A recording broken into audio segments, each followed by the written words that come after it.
Hello students, welcome back to Resolution Study Point. Today we are going to discuss a very important topic, that is collision theory and transition state theory for enzymes kinetics. So first of all, what is collision theory? First जो हम पढ़ने वाले हैं यहाँ पर ये topic आपका क्या है, कोलिजन थ्योरी, कि कोलिजन थ्योरी किस टाइप से प्रोसीड करती, क्या क्या इसके पोस्टुलेट है, किसने कोलिजन थ्योरी को एक्सप्लेन किया था, इसके इन्वेंटर कौन है, ये सब हम यहाँ पर डिस्कस करेंगे. So firstly what is collision theory? Collision theory is proposed by Max Trautz, that is the German chemist, in 1916 and William Lewis, a British chemist, in 1918, that qualitatively explain chemical reactions occur and why reaction rate differ for different reactions. इसने जो आपकी collision theory थी, इसने ये बताया कि कैसे कैसे केमिकल रिएक्शंस होती हैं और कैसे कैसे आपकी जो डिफरेंट केमिकल रिएक्शंस होती हैं उनकी डिफरेंट रेट होती है. इन सबको इसने एक्सप्लेन किया था. कोलिजन थ्योरी में जो अजम्पशन थी उसमें ये माना गया कि आपके पास कोई भी जब दो या दो से ज़्यादा ऑब्जेक्ट्स कोलाइड करते हैं तो एक दूसरे के अंदर क्या करते हैं, वो रन करते हैं. ठीक है, when two or more objects collide or run into each other, उसको हम क्या बोलेंगे, collision. Collision theory that only some collisions between particles cause chemical changes, means बात ये है कि कोलिजन तो बहुत सारे होंगे लेकिन उनमें से केवल कुछ ही कोलिजन होंगे जो केमिकल रिएक्शन करवाते हैं, केमिकल चेंज करवाते हैं, और उन्हीं कुछ जो केमिकल रिएक्शन करवाते हैं उनको हम क्या बोलेंगे, effective collision. So the effective collisions must have enough energy to break pre existing bonds and to form new bonds. हमने कहा कि बहुत सारे कोलिजन हो रहे हैं, उनमें से केवल जो इफेक्टिव कोलिजन हैं उनकी कम से कम इतनी एनर्जी तो होनी चाहिए ताकि जो प्री एग्जिस्टिंग बॉन्ड है उसको ब्रेक करवा सके और न्यू बॉन्ड की फॉर्मेशन हो सके. ठीक है, अब यहाँ पर बात करते हैं रिएक्शन की रेट की. Now the reaction rate, that is rate of reaction और speed, is defined as how fast और slow a reaction take place.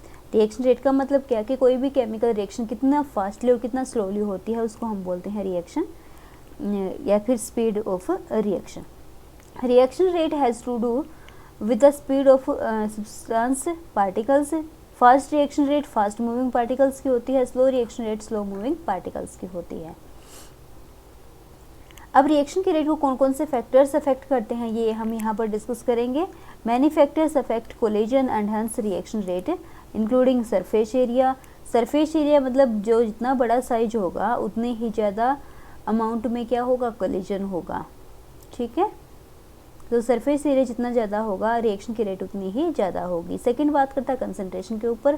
Concentration का मतलब है अमाउंट, मीन्स जितने ज़्यादा पार्टिकल्स होंगे उतने ही ज़्यादा आपस में क्या करेंगे, कोलाइड करेंगे, जिससे क्या होगा, रिएक्शन की रेट फास्ट होगी. ठीक है, आप देख सकते हो यहाँ पर थोड़े से मॉलिक्यूल हैं तो कोलिजन भी कम है, यहाँ पर हाई कंसंट्रेशन है तो यहाँ पर कोलिजन भी ज़्यादा है, तो रिएक्शन की रेट भी क्या होगी, फास्ट होगी. थर्ड जो इम्पोर्टेंट फैक्टर है जिस पर रिएक्शन की रेट डिपेंड करती है वो आपका टेम्परेचर है. टेम्परेचर का मतलब ये है कि जैसे आपको पता है कि एवरेज जो काइनेटिक एनर्जी होती है गैस के लिए, इसको हम 3/2 kT से लिखते हैं, के बोल्ट्जमैन कांस्टेंट है वही यहाँ पर ये के. तो यहाँ पर जो के काइनेटिक एनर्जी है ये टेम्परेचर के डायरेक्टली प्रोपोर्शनल है. अगर आपने टेम्परेचर इंक्रीज किया तो इसका मतलब है कि आपकी काइनेटिक एनर्जी इंक्रीज होगी, और काइनेटिक एनर्जी इंक्रीज होगी वो मॉलिक्यूल्स उस एनर्जी को ऑब्जॉर्ब करेंगे और उसकी रिएक्शन की रेट भी फास्ट हो जाएगी. अब बात करते हैं एक्टिवेशन एनर्जी की. तो एक्टिवेशन एनर्जी का मतलब ये है the minimum amount of energy needed to initiate और स्टार्ट ए केमिकल रिएक्शन. कोई केमिकल रिएक्शन होती है उसमें जो आपके जैसे रिएक्टेंट था, यहाँ पर आपको मिला प्रोडक्ट, ये रिएक्टेंट था, ये जो एनर्जी है यहाँ से यहाँ कन्वर्ट होने के लिए जो एनर्जी की रिक्वायरमेंट हुई इसको हम बोलेंगे एक्टिवेशन एनर्जी. आप देख सकते हो ये क्या है आपकी एक्टिवेशन एनर्जी. कैटलिस्ट भी तो केमिकल रिएक्शन की रेट को अफेक्ट करता है. तो कैटलिस्ट जनरली एक ऐसा सब्सटेंस हम लेकर चलते हैं जो केमिकल रिएक्शन के रेट को इंक्रीज करता है और एक्टिवेशन एनर्जी को डिक्रीज करता है. So, a catalyst substance speed up the rate of reaction by lowering the activation energy. ये सब हम प्रीवियसली डिस्कस कर चुके थे, यहाँ पर जस्ट एक बार इसको रिवाइज करवा रही हूँ. कैटलिस्ट क्या करता है, एक अल्टरनेट पाथ देता है रिएक्शन को, ताकि वो एक फास्ट स्पीड में रिएक्शन आपकी प्रोसीड कर जाए। ठीक है, रिएक्शन जो कैटलिस्ट होता है किसी भी रिएक्शन में कंज्यूम नहीं होगा, जैसा आपने उसको डाला था बिल्कुल वैसे ही वो रिएक्शन से बाहर निकल जाता है। Now the second important theory is transition state theory, and this theory was developed simultaneously in 1935 by Henry Irving, then at Princeton University. According to transition state theory, between the state where molecules are reactant and the states where molecules are product, there is a state known as transition state, and in the transition state the reactants are combined in species called activated complex. Means एक ऐसी state जहाँ पर reactant और product के जो बीच में होती है उस स्टेट को हम बोलते हैं ट्रांजिशन स्टेट, जहाँ पर रिएक्टेंट और प्रोडक्ट दोनों आपस में क्या थे, कंबाइनिंग स्टेट में। रिएक्टेंट एक कंबाइनिंग स्पीसीज की फॉर्म में एग्जिस्ट करता है। This theory suggest that there are 3 major factors that determine whether a reaction will occur or not. Transition state की थ्योरी के अकॉर्डिंग 3 फैक्टर्स होते हैं जो ये बताते हैं कि आपका जो रिएक्शन है वो प्रोसीड करेगा या नहीं। फर्स्ट इसमें आता है कंसंट्रेशन, कि जो आपका एक्टिवेटेड कॉम्प्लेक्स बना है उसकी कंसंट्रेशन क्या है और किस रेट से आपका एक्टिवेटेड कॉम्प्लेक्स जो बना था वो ब्रेक होता है। थर्ड डिपेंड करेगा whether it breaks apart to reform the reactant or to form a new complex that is product। अब देखो क्या क्या, पहले तो क्या आपका एक्टिवेटेड कॉम्प्लेक्स बना या नहीं, दूसरा एक्टिवेटेड कॉम्प्लेक्स किस रेट से बना है, तीसरा फैक्टर होगा कि जो एक्टिवेटेड कॉम्प्लेक्स बना है वो ब्रेक होगा, ब्रेक होने के बाद क्या वो रिएक्टेंट देगा या फिर प्रोडक्ट में कन्वर्ट होगा। ठीक है, नाउ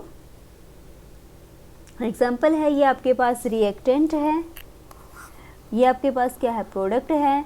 ये जो इनकी इंटरमीडिएट एनर्जी है इसको हम क्या बोलते हैं, ट्रांजिशन स्टेट हम इसको बोलेंगे।